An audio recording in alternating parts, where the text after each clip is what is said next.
রাধে রাধে বন্ধুরা, কেমন আছো তোমরা? ভালো আছো তো? জানো তো, মাছ মাংস ডিম খেয়ে খেয়ে না মুখটা হেজে গেছে। মেনুতে নতুন কিছু ট্রাই করা যাক। জানো তো, কিছুদিন আগে আমার দিদা আমাদের বাড়িতে এসেছিল। আমার দিদা আমাদের জন্য নতুন ধানের চাল নিয়ে এসেছিল। আমি শুনেছিলাম নতুন ধানের চাল নাকি রান্না করলে খুব সুন্দর স্বাদ হয়। তাই ভাবলাম জলখাবারে ফ্যানে ভাত করা যাক। যেমন ভাবনা তেমন কাজ। ফ্যানে ভাতটা গ্যাসের মধ্যে বসিয়ে দিলাম। গ্যাসের মধ্যে কড়া বসিয়ে 4-5টা লঙ্কাও ভেজে নিলাম।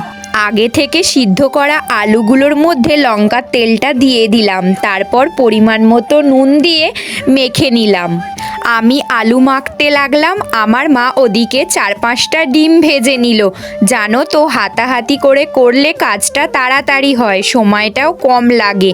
এতক্ষণ ধরে অনেক জ্ঞান দিয়ে দিয়েছি, এবার পেট পুজো করার পালা। শীতের সকালে গরম গরম ফ্যানে ভাত, আলুর চোখা, ডিম ভাজা আর 2 টুকরো পেঁয়াজ, আর কোনো কথাই হবে না।